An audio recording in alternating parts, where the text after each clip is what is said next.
오늘 저와 여러분이 인도받을 말씀은 마가복음 6장 45절에서 56절까지입니다. 여기서 우리 50절만 같이 읽어보겠습니다. 그들이 다 예수를 보고 놀람이라. 이에 예수께서 곧 그들에게 말씀하여 이르시되 안심하라. 내니 두려워하지 말라 하시고. 아멘. 현재의 문제에도 하나님은 역사하신다라는 제목으로 말씀 증거하겠습니다. 우리 다 같이 인사 나누겠습니다. 하나님의 은혜를 잊지 맙시다. 사람은 망각의 존재라고 합니다. 한마디로 우리 과거를 좀 쉽게 잊어버리는 경향이 있죠.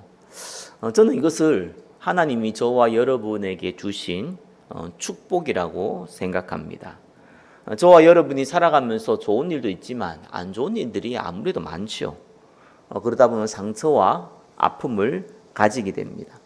근데 이 상처와 아픔이 24시간 365일 계속 저와 여러분의 머릿속을 떠나지 않는다면은 그거는 보통 고통이 아닙니다. 그래서 하나님은요, 저와 여러분에게 망각이라는 축복을 주셨습니다. 그래야 오늘을 살아갈 수 있기 때문에 그렇습니다. 물론 큰 상처를 받았다, 큰 아픔이 있었다는 것이 완전히 잊어버리지는 않을 겁니다. 그러나 시간이 지날수록 무뎌지고 또 희미해지는 것도 사실입니다. 만약에 저와 여러분이 큰 아픔과 상처를 겪었는데 그게 계속 머릿속에 있으면 어떻게 됩니까? 그런 경우도 있어요. 그러니까 그때는 어떤 일이 벌어집니까? 잘 알다시피 정신병이 만들어지죠. 그래서 잘 잊어버리는 것이요, 저와 여러분의 건강에 상당히 도움이 됩니다. 자, 이런데 이렇게 망각이라는 것이 저와 여러분의 큰 장점을 주고 있습니다. 그러나 또 단점도 있죠. 하나님께서 저와 여러분에게 주신 은혜, 저와 여러분에게 베푸신 큰 축복, 또 이것도 우리가 쉽게 망각해버리는 경우가 있습니다. 저 같은 경우는 만약에 예수님을 안 만났으면 어떻게 됐을까 한번 상상을 해보게 됩니다. 아마 이 땅에 있지는 않았을 것 같다라는 생각도 개인적으로는 듭니다. 저한테는 예수님이 유일한 소망이었습니다. 물론 여기 계신 분들도 마찬가지일 겁니다. 사람마다 조금 다 다르긴 하지만 나름 극적인 상황을 거치면서 예수님을 만나는 경우가 많이 있습니다. 꼭 그렇지 않다고 하더라도 하나님의 큰 은혜를 맛보는 경우가 있는 것은 사실입니다. 자, 문제는 이것도 우리가 쉽게 잊어버린다는 것이죠. 오히려 상처와 아픔 이런 거는요, 잊어버리는 데는 조금 시간이 오래 걸려요. 근데 좀 재밌는 거는 이렇게 하나님의 은혜, 기쁨은요, 너무 쉽게 잊어버리는 경우가 있지요. 그게 굉장히 시간이 짧아요. 자, 오늘 본문도 마찬가지입니다. 예수님이 행하시는 기적 중에 대표적인 기적이 뭐라고 그랬습니까? 오병이의 기적. 사복음서에 다 나와 있을 뿐만 아니라 굉장히 디테일하게 나와 있습니다. 그래서 예수님이 수많은 기적과 이적을 행했지만 대표적인 거 뽑으라 이러면은 오병이의 기적입니다. 그만큼 그 기적이 제자들과 또 수많은 사람들의 머릿속에 각인되어 있었다는 것이죠. 자, 그런데도 불구하고 나서 이 큰 기적과 큰 은혜가 임한 그러한 시간표가 임했는데 오늘 사건은 바로 그 다음 날이에요. 그 다음 날, 어쩌면 같은 날입니다. 그 다음 날이 새벽이니까. 잠자지 않고 있는 바로 그 다음 날이에요. 그 다음 날에 하나님이 또 이렇게 무리를 걸어오는 그러한 이적을 행하셨죠. 자, 이때 거센 바람도 거치게 됩니다. 자, 문제는 제자들이 이를 보고 심히 놀랬다는 겁니다. 자, 이런 상황이 벌어지면 놀라는 건 당연한 것인데 바로 전날 예수님이 행하신 이적을 그들이 봤다는 거예요. 잠도 안 잤어요. 잠도 안 자고 배 타고 가고 있는 중에 새벽에 일어난 일이죠. 성경은 그것을 보고 뭐라고 얘기하냐? 그들의 마음이 둔하여졌다라고 기록하고 있습니다. 자, 오늘 본문을 통해서 저와 여러분이 꼭 기억해야 됩니다. 하나님의 은혜를 우리는 잊어버리면 안 됩니다. 또 그리고 과거에 역사하신 하나님, 우리에게 은혜를 주셔서 역사하신 하나님은 지금도 동일하게 역사하고 계신다라는 것을 오늘 말씀을 통해서 붙잡으시기를 예수 그리스도의 이름으로 축원합니다. 자, 첫 번째 보겠습니다. 교만해질 수 있는 상황을 피하여 하나님께만 집중하는 것이 지속해서 쓰임 받을 수 있는 성도입니다. 사실은 저와 여러분이 가장 축복이 뭐냐? 저와 여러분이 하나님이 저와 여러분에게 주시는 축복 중에 가장 큰 축복이 뭐냐? 물론 구원받은 게 가장 축복이죠. 근데 이 땅에 살아갈 때에 주시는 가장 큰 축복. 그거는요, 여러분이 하나님 앞에 부름받는 그 시간까지 하나님이 저와 여러분을 사용하시는 겁니다. 그게 가장 큰 축복이에요. 한 번 쓰임 받을 수 있어요. 그죠? 가끔 쓰임 받을 수 있어요. 그러니까 지속적으로 쓰임 받는 것은 또 다른 얘기입니다. 45절에 예수께서 즉시 제자들을 재촉하사 자기가 무리를 보내는 동안에 배 타고 앞서 건너편 벳세다로 가게 하시고, 자, 예수님이 왜 제자들을요 이 벳세다를 보냈는데 재촉해서 보냈다라고 나옵니다. 왜 그렇게 했겠습니까? 오늘 본문에는 안 나왔는데 같은 내용이 요한복음 6장에 더 나오거든요. 그 15절에는 이렇게 나옵니다. 무리들이 예수님을 임금으로 삼으려 했다라고 나옵니다. 자, 유대인들은 지금 메시아가 필요합니다. 구약 성경에 그렇게 기록됐고, 어릴 때부터 이 회당에서 들었던 말씀, 메시아가 오실 것이다. 지금 유대인도 그 메시아를 아직까지 기다리고 있습니다. 그 메시아인데 어떤 메시아를 원했냐? 로마에 이미 자기들이 속국이 돼 있기 때문에 정치적으로 군사적으로 해방시킬 수 있는 힘센 메시아. 자기 민족만을 위한 메시아. 너무 가난하고 질병이 많기 때문에 경제적으로 또 질병으로 해방시킬 수 있는 그러한 메시아 그리스도를 그들은 기다리고 있었습니다. 근데 예수님이 오병이의 사건을 일으키신 거예요. 난리 난 겁니다. 가장 많은 사람들이 모일 때 가장 큰 기적을 일으키셨어요. 그러니까 군중들이 보통 난리가 난 것이 아니죠. 질병 치유해 주지, 먹을 거 주지, 이러니까 완전 난리가 난 겁니다. 그 분위기가 어떤 분위기였습니까? 심지어 예수님을 왕 삼으려고 했다고 나와 있습니다. 자, 그래서요, 예수님은 제자들을 재촉해서 보낸 거예요. 아니, 예수님이야 당연히 그 상황을 피하면 되는데 문제는 제자들이잖아요. 제자들이 누굽니까? 군중들과 예수님을 연결할 수 있는 브릿지 역할, 다리 역할을 하고 있거든요. 그러니까 제자들도 동일하게 사실상 이 헛된 열망, 또 정치적, 군사적, 경제적, 질병적 해방시킬 수 있는 그러한 메시아를 원하고 있었습니다. 근데 제자들은 다르게 쓰임 받아야 되잖아요. 끝까지 쓰임 받아야 되잖아요. 사실 무리들은요, 어떤 면에서는 바람 불면 날아가잖아요. 그러니까 여러분, 말씀 듣는 게 그리 중요합니다. 무리들은요, 말씀에 관심이 없어요. 왜 관심이 없냐? 내 이권 때문에 왔거든요. 내 목적 때문에 왔어요. 왜냐하면은 내가 여기에서 어떤 하나님께 경제적으로, 질병적으로 내가 응답받아 보겠다.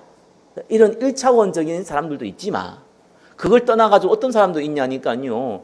또 교회가 조금 규모가 있거나 크면요, 내가 여기에서 영향력을 발휘해 보겠다. 내가 여기에서 조금 이 많은 이 성도들 앞에서 또 어떤 분은 자랑을 좀 해보겠다. 이런 사람들이 의외로 많습니다. 그래서 좀 약간 큰 교회 가보면은요, 그 주변의 상가에 있는 주인들은 다 그 교회 성도들입니다. 그래야 장사가 되거든요. 이런 사람들을 보고 성경은 무리라고 합니다.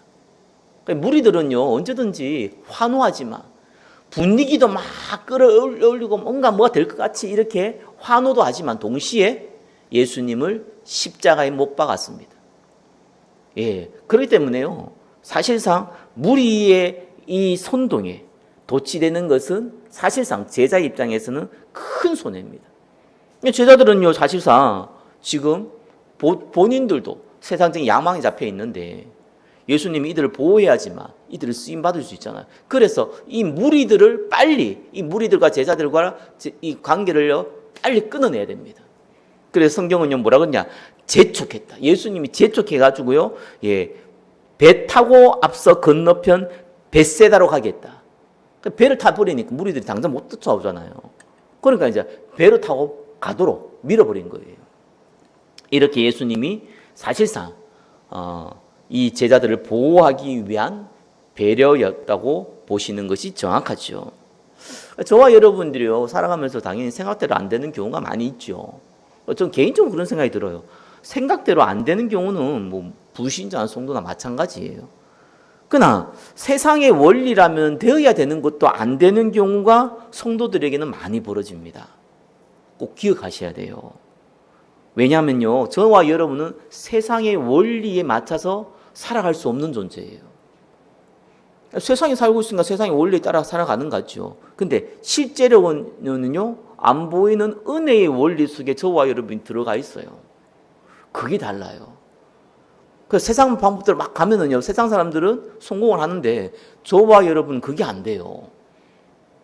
반드시 하나님의 은혜의 원리로만 가야지만 일이 돼요. 그래서 어떻게 보면은요 쉽지만 어떻게 보면 어렵죠. 왜? 우리는 세상에 살아가고 있으니까. 세상의 원리대로 가는데 일이 안 돼. 근데 또 한편은 너무 쉽습니다. 하나님의 은혜의 원리니까. 하나님 붙잡고 있으면 되는 거예요. 안 되는 것 같은데 어느 날 되는 거예요. 그게 저와 여러분이 받은 축복입니다. 그래서 꼭 기억하셔야 돼요. 그죠? 우리는 은혜의 원리대로 살아간다. 그죠? 세상에 볼 때는요 축복이잖아요. 만약에 예수님 왕삼으로 간다. 만약에 저와 여러분을 성공시키려고 많은 사람들 막 뒤에서 막 후원하고 밀고 막 그러면 어떻게 될까요? 기분 좋죠. 스타가 되는 거잖아요. 그죠? 요즘 뭐 인스타 쪽에 뭐 유튜브 이런 사람들이요. 사실상 연예인보다 더 돈 많이 벌어요. 많이 번 사람들이 훨씬 많아요. 일단 뭐 몇십만 명만 구독자가 있어도요. 사실상 살아가는 문제가 없어요. 일단 100만, 200만 정도 구독자가 있으면요. 그 사람들은 모든 광고주에서 그 사람들에게 광고해달라고 요청이 옵니다. 그것만 해도요. 그 사람들은 어마어마한 대가를 누립니다. 그래서 많은 사람들이 젊은 사람들이 또 나이 있는 사람들이 상관없이요. 뭐 인스타는 아무래도 젊은 사람들이 또 저기 유튜브 거드는 그 나이 상관없이 거기에서 목매달아가지고 성공해 보려고 별의별 짓을 다 하는 사람들이 생겨나는 것이잖아요. 근데 그게 축복인 것 같잖아요. 그렇게 성공을 하면은. 근데 하나님 볼 때는요, 저주일 수가 있습니다. 그래서 하나님 저와 여러분들이요, 그러한 응답을 못 받도록 하는 거예요. 그럼 우리는 가난해야 됩니까? 이 말이 아닙니다. 세상의 방법대로 응답받지 못하도록 하나님이 저와 여러분을 인도하신다는 걸 기억하셔야 돼요. 그래서 우리는 어려운 인생 같아요. 근데 너무 쉽잖아요. 왜? 예수 그리스도 붙잡고 우리가 움직이면 되니까. 그래서 너무 쉬운 인생이에요. 자, 46절에 무리를 작별하신 후에 기도하러 산으로 가시니라. 자, 예수님이 기도하러 산으로 가셨다라고 나오는데 제자들을 데리고 가지고 혼자 또 갔습니까? 제자들은 배 타고 물을 보내버리고요. 예수님은 혼자 기도하러 갔습니다. 이유는 간단해요. 제자들이요 기도할 상태가 안 돼요. 그리고 지금 무리들이 당장 따라오잖아요.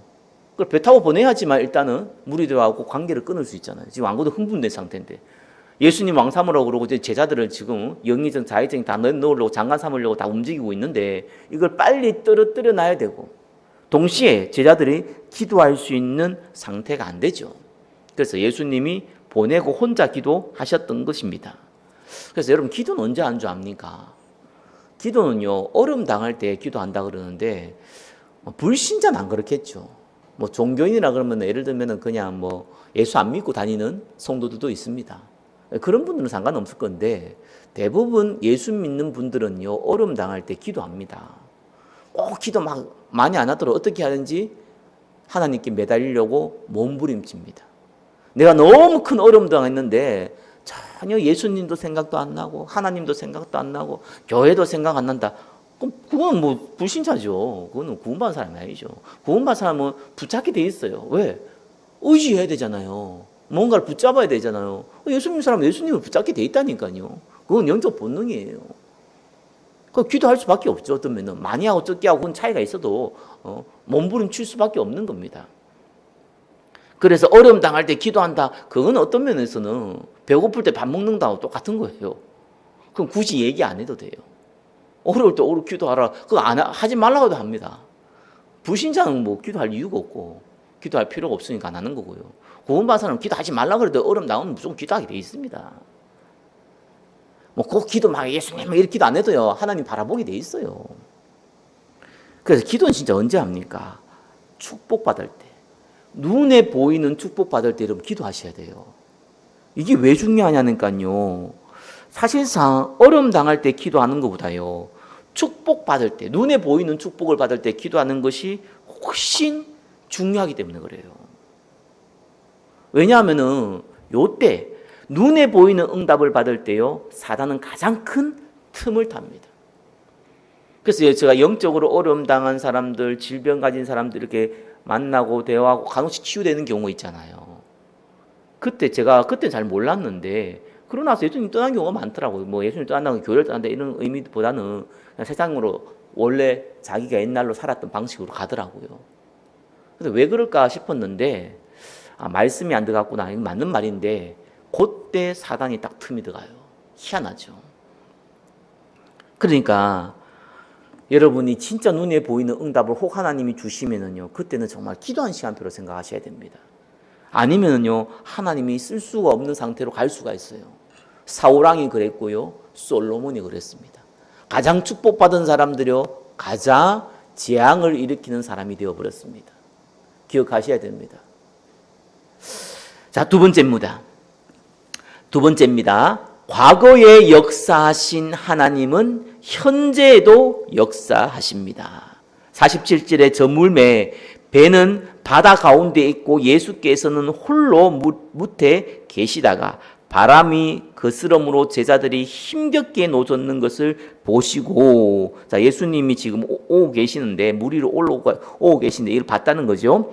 자, 제자들이 예수님이 가라고 한 벳세다로 배를 타고 가는데 맞바람이 불었다는 거예요. 맞바람. 서쪽으로 가는데 서쪽에서 바람이 불어오니까 이제 맞바람이 분 거죠.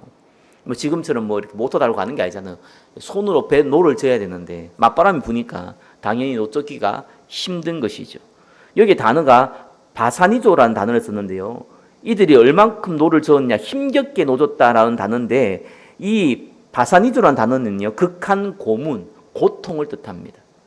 그러니까 제자들이 너무 힘겹게 막 지금 노를 젓고 있는 거예요. 맞바람이 부니까 배는 뒤집힐 것 같기도 걱정도 되고 가긴 가야겠고 이때 시간이 지금 밤 4경이라고 그래요. 밤 4경이면 새벽 3시에서 새벽 6시입니다. 그러니까 가장 어두울 때예요. 이 가장 어두울 때 지금 노을 젓고 앞에 하나도 안 보이는데 맞바람이 부니까 지금 굉장히 두렵겠죠. 또 뭐 지금처럼 불빛이 있는 것도 아니고죠. 그래서 어두운 데서 가고 있으니까 더 힘들 겁니다. 자, 48절 후반절에 이렇게 나옵니다. 밤 4경쯤에 바다 위로 걸어서 그들에게 오사 지나가려고 하심에, 뭐 좀 전에 얘기했지만 밤 4경은 새벽 3시에서 6시 사이입니다. 그래서 이 로마 시간대를 나누는 건데요. 밤을 네 가지로 나눕니다. 1경, 2경, 3경, 4경. 1경은 저녁 6시에서 저녁 9시. 2경은 저녁 9시에서 이제 새벽 12시. 새벽 12시에서 3시까지는 3경. 새벽 3시에서 새벽 6시까지는 4경. 요 12시간을요, 밤을 나눌 때 그렇게 나누었던 겁니다. 그러니까 엄청 늦은 시간이죠. 제자들이 사실상 안 보세요. 오병이 사건 벌어지고 이런 긴장 상태에서 흥분된 상태에서 예수님이 빨리 재촉해서 배 타고 가라는 거예요. 잠도 자고 해야 되는데 배 타고 가다 보니까 뭐 시간 많이 걸린 게 맞바람 부니까 뭐 하다 보니까 몇 시입니까? 새벽 3시. 새벽 3시 였어요. 얼마나 이들이 지금 배를 노를 젓고 지금 가고 있었냐라는 걸 진작에 가죠. 그리고 얼마나 지쳤냐, 그리고 얼마나 무서웠냐, 이런 상태를 우리가 알 수 있는 겁니다. 자, 이때 예수님이 바다 위로 걸어오신 겁니다. 예수님이 왜 하필 또 바다 위로 걸어왔습니까? 사람들이 예수님이 이 기적을 통하여서 이들에게 보여주려고 한다, 뭐 이런 말도 있지만, 그거는 순서가 다 잘못된 것 같아요. 예수님이 바다 위로 걸어와서 이들이 보고 놀라니까 그 다음에 예수님이 말씀을 하신 것이죠. 간단해요. 새벽 3시 4시 사이인데 예수님이 그때 배를 어디서 구합니까? 배를 구할 수가 없어요. 그러니까 제자들에게 벳세다라고 가라고 했는데 본인도 따라가야 된다고 얘기했는데 가려는 배편이 없잖아요. 예수님이 하나님이시니까 그냥 걸어가면 되잖아요. 걸어가신 거예요. 가다가 만난 겁니다. 자, 예수님이 그렇게 해서 제자를 만나려고 무리를 걷다가 이제 찾아간 겁니다. 자, 아무튼 정신없이 노를 젓고 있는 이 제자들이요, 사람이 무리를 걸어오는 걸 보고 엄청 놀란 겁니다. 49절에 이렇게 나오죠. 제자들이 그가 바다 위로 걸어오심을 보고 유령인가 하여 소리 지르니, 자, 유령이 있다. 유령. 그죠? 귀신이다. 라고 소리를 질렀다라고 심하게 놀랐다라는 것을 우리가 알 수 있습니다. 이때 예수님이 이렇게 말씀하셨죠. 50절에 그들이 다 예수를 보고 놀람이라. 이에 예수께서 곧 그들에게 말씀하여 이르시되 안심하라. 내니 두려워하지 말라 하시고, 자, 그리고 배에 올라서 무슨 일이 벌어졌습니까? 배에 올라 51절에 그들에게 가시니 바람이 그치는지라. 제자들이 마음이 심히 놀라니. 자, 바람이 그친 것입니다. 사실 이런 사실을 보면은요, 이 제자들이 놀랄 수밖에 없죠, 그죠? 물 위를 걸어오시지. 이 어두운 밤에, 그죠? 그럼 물 위에 또 걸어오시는데, 또 맞바람 때문에 그 고통하고 힘겹게 노젓고 있는데 배 위에 또 오르니까 바람도 싹 사라져 버리지. 자, 문제는 제자들의 반응인데 놀랄 수밖에 없는 것 같은데도 사실상 바로 전날 있었던 일이 오병이의 사건이에요. 기적이 대표적인 사건, 오병이의 사건, 그죠? 그걸 바로 옆에서 직접 체험한 제자들입니다. 그러한 예수님이 무리를 걸어왔다고 미친 듯이 놀란 거예요. 성경은 이를 어떻게 표현했습니까? 52절에 이는 그들이 그 떡 떼시던 일을 닫지 못하고 도리어 그 마음이 둔하여졌음이니라. 그죠? 예수님이 오병이의 사건을 바로 몇 시간 전에 일으키셨는데도 불구하고 예수님이 무리를 걸어왔다고 해서, 예수님이 바람을 그치게 했다고 해서 이들이 놀랐다는 것을 보고 성경은 그들이 마음이 둔하여졌다. 그들이 가지고 있어야 될 당연히 직접 눈으로 보고 체험했던 그 믿음이 둔하여졌다는 겁니다. 사실 이건요, 저와 여러분 동일한 모습입니다. 우리는 살아오면서 이런저런 하나님의 간섭함을 많이 경험합니다. 어떤 분은 큰 질병에서 또 영적 문제에서 해방받기도 하고요. 어떤 분은 가정의 고통에서, 경제의 고통에서, 마음의 고통에서 해방받기도 합니다. 또 크고 작은 일이 벌어질 때 하나님께서 직접 해결하시고 또 피할 기도 주시고 또 응답하시는 것도 경험했을 겁니다. 자, 무엇보다도 우리는요, 성경을 통해서 하나님의 사랑은 절대로 끊어지지 않는다라는 것을 지속적으로 배웠었죠. 로마서 8장 우리 38절 39절 너무나 잘 아는 구절이지만 저도 가장 사랑하는 구절입니다. 내가 확신하노니 사망이나 생명이나 천사들이나 건세자들이나 현재일이나 장래일이나 능력이나 높음이나 깊음이나 다른 어떤 피조물이라도 우리를 우리 주 그리스도 예수 안에 있는 하나님의 사랑에서 끊을 수 없으리라. 하나님은 저와 여러분을요, 얼마큼 사랑하시느냐, 자기 몸을 드린 만큼 사랑하는데 이 사랑을 끊을 수가 없어요. 저와 여러분 예수 믿어서 구원받은 게 아니라 하나님이 은혜를 주셔서 예수를 믿게 하셨잖아요. 그래서 주체가 하나님입니다. 하나님이 저와 여러분을 선택하신 거예요. 저와 여러분이 하나님을 선택한 게 아니라 하나님이 저와 여러분을 선택했어요. 그래서 하나님이 저와 여러분의 부족함을 아시고 어리석음을 아시고 미련함도 아시고 범죄할 것도 아시고 또한 참으로 어처구니 없는 행동을 할 것도 아시지만 그거 상관없이 저와 여러분을 선택하시고, 저와 여러분을 위해서 값없이 피 흘리시고 구원하시고 지금도 여전히 사랑하고 계신다는 것을 기억하시기 바랍니다. 안 변해요. 내가 죄를 지었다, 안 변해요. 회개하면 돼요. 내가 어리석은 행동을 했다, 두 번 다시 그런 어리석은 행동 안 하면 돼요. 또 했다, 그래도 상관없어요. 그리스도의 사랑에서는 우리를 끊을 수가 없어요. 사단은요, 저와 여러분에게 뭘 심어놓냐니까요, 불신앙이라고 얘기하는데 불신앙이라는 단어보다는 의심을 심어놓습니다. 의심. 이게 굉장히 중요해요. 우리는요, 사실은 과거에 아무리 어제 오병이 사건이 벌어졌는데 오늘 이 문제 벌어지잖아요. 그러면은 이 문제와 어제 하나님이 기적적으로 역사했던 그 응답과 연결이 안 돼요. 그게 사람이에요. 어제는 어제고, 그렇죠. 오늘 문제 터지면은 오늘은 또 다른 거예요.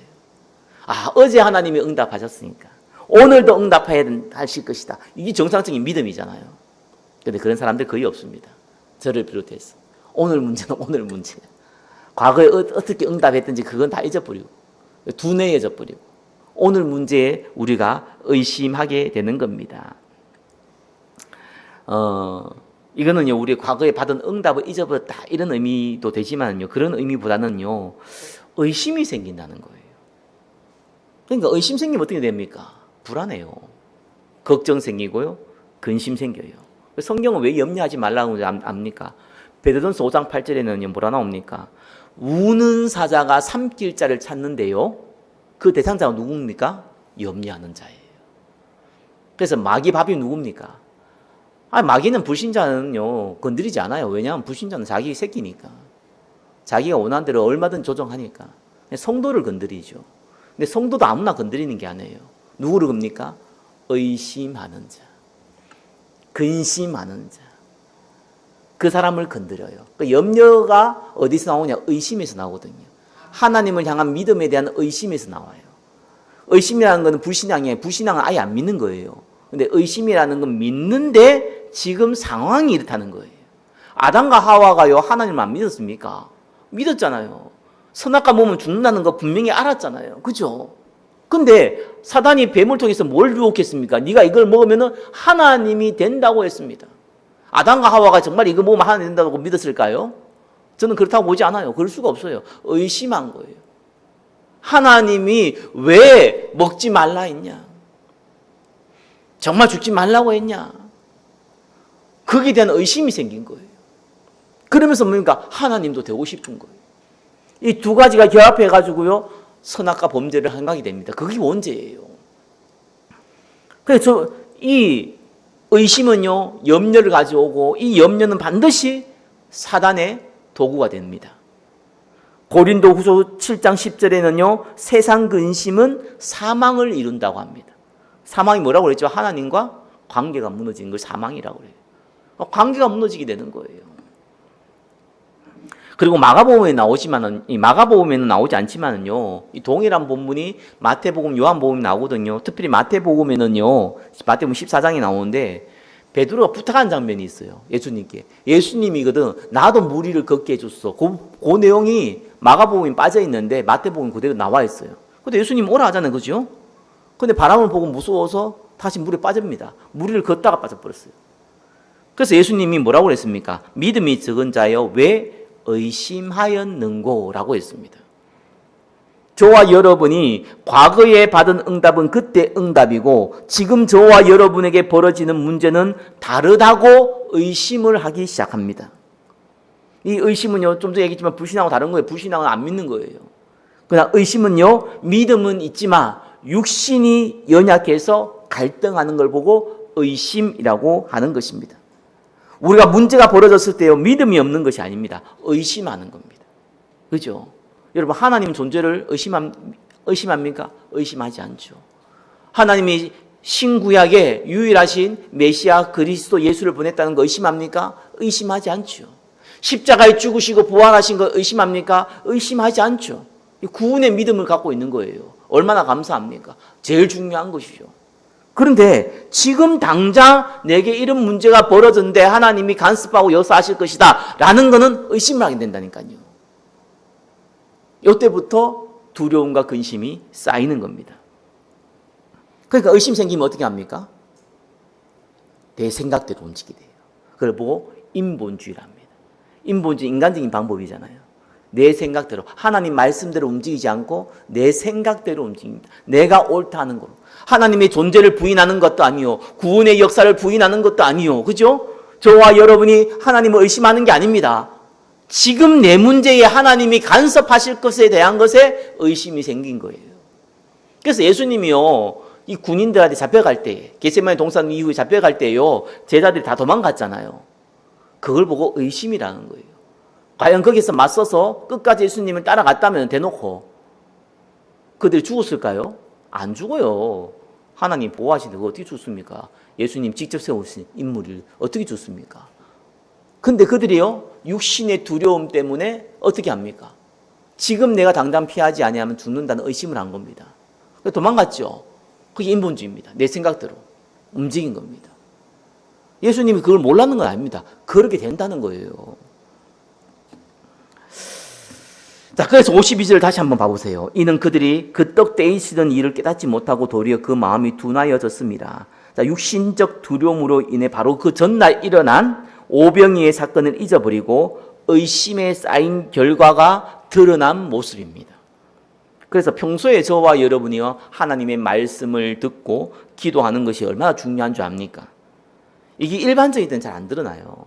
내가 평소에 기도한다 말씀, 이게요 일반적인 전혀 안 됩니다. 큰 문제 벌어지면 그때 드러납니다. 이 평소에 여러분이 말씀 듣고요 기도하는 사람은요 큰 문제 벌어지면 어떤 일이 벌어지냐니까 딱 하나님의 계획부터 먼저 보려고 합니다. 그게 정상이에요. 근데 평소에 그게 없잖아요. 그럼 어떤 일이 뭡니까? 하나님 존재를 부인하지 않는데, 구원하심을 부인하지 않는데, 하나님 역사와 믿음의 역사를 부인하지 않는데, 지금 당장 내 머릿속에서 내가 할 수 있는 걸 찾게 돼요. 그것부터 시작하게 됩니다. 그러니까 하나님과 핀트가 안 맞아요. 자, 그래서 저와 여러분들이 평소에 하나님의 말씀을 계속 묵상하시라. 평소에 저와 여러분이 하나님과 기도하는 시간을 가지라. 그건 언제 드러난다고요? 네, 문제가 들어닥칠 때 드러나게 돼 있어요. 세 번째입니다. 예수님을 의지할 때 모든 고통에서 해방받습니다.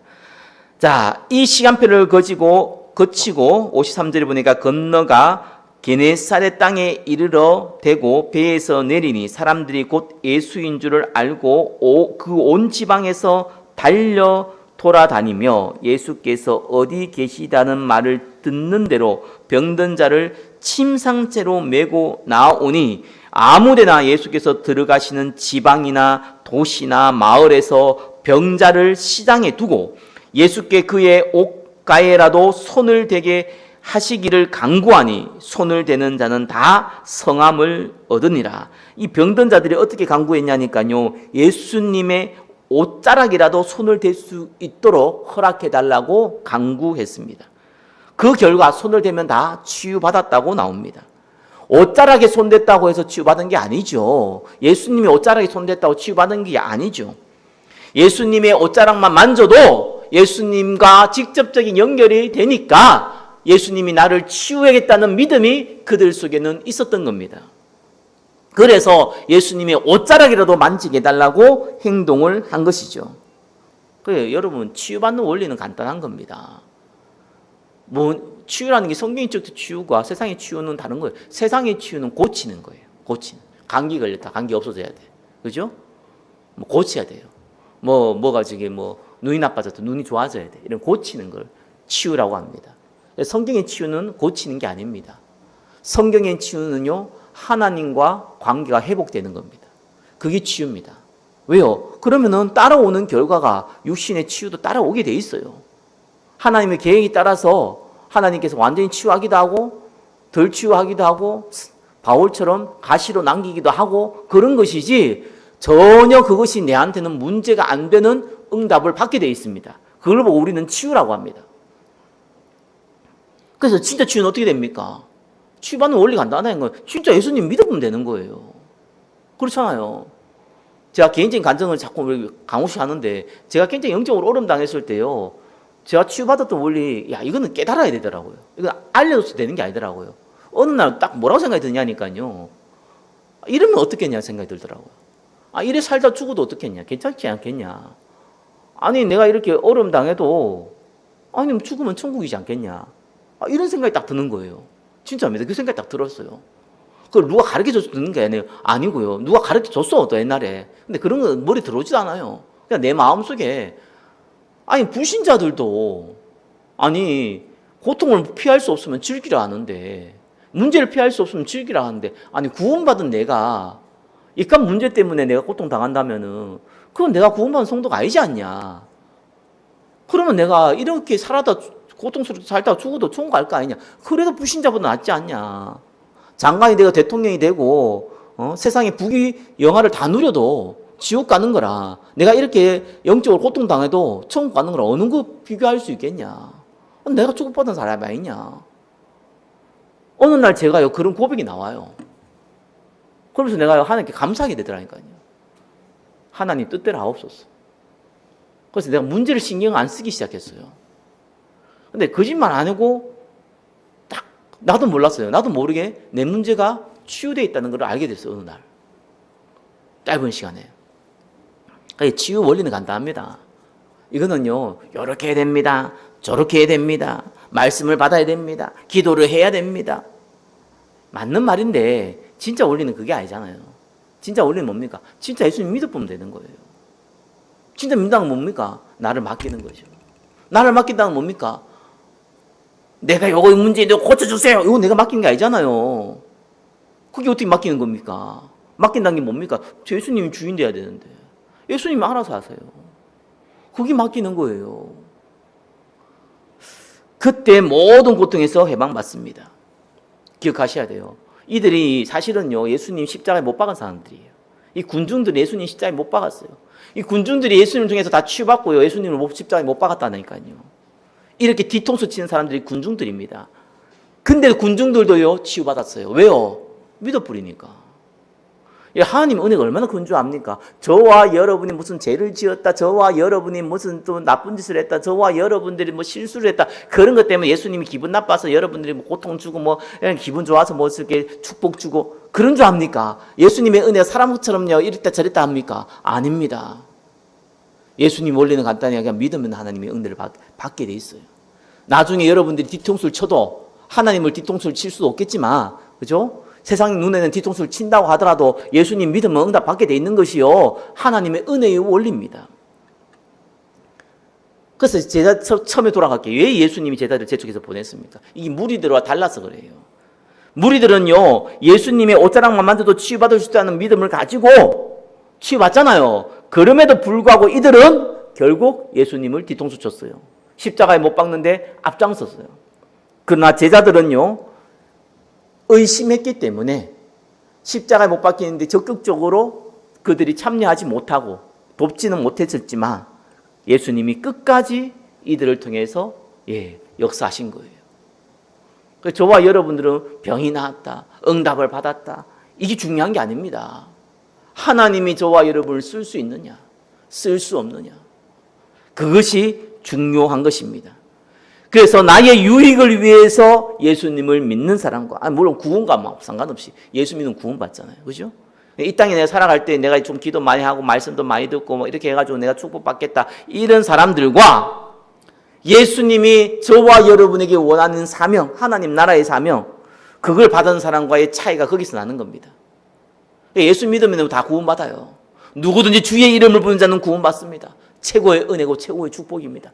다만 이 땅에 살아갈 동안은요, 하나님 나라를 위해 살아 사는 사람은 하나님이 끝까지 이 사람을 사용하십니다. 그러나 내 유익을 위해 살아가는 사람은 하나님이 사용하지를 않습니다. 그 차이입니다. 여러분, 신앙생활은요, 하나님이 쓰느냐 쓰지 않느냐, 그것이 신앙생활이냐 종교생활이냐 그 차이인 겁니다. 말씀을 맺겠습니다.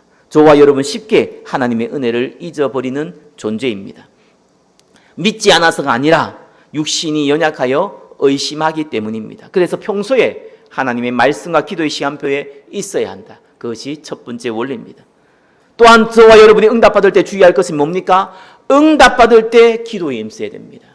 그죠? 변질은 응답이 없을 때 오는 것이 아니라 응답이 왔을 때 오는 겁니다. 그래서 응답받을 때 주의할 것은 기도에 힘쓰라. 그게 두 번째 원리입니다. 무엇보다 하나님은 육신의 유익을 위해 하나님을 의지하면은 혹 그 응답은 받을 수 있지만 하나님은 사용할 수 없습니다. 그죠? 하나님의 사명을 알고 받아들이고 응답과 상관없이 하나님이 지속적으로 쓰임받게 되는 인물, 그러한 인물이 되도록 하나님의 사명을 받으시기를 예수 그리스도 이름으로 축원합니다. 한 주간 지금의 문제에도 하나님이 역사하신다는 것을 의심하지 말고 믿으며 하나님 나라에 쓰임받도록 기도하시기를 예수 그리스도 이름으로 축원합니다. 기도하겠습니다. 하나님, 지금의 문제에도 역사하시고 하나님 나라의 사명을 가지고 살아가기를 원하시는 주님께 모든 영광 올려드립니다. 예수 그리스도 이름으로 기도드립니다. 아멘.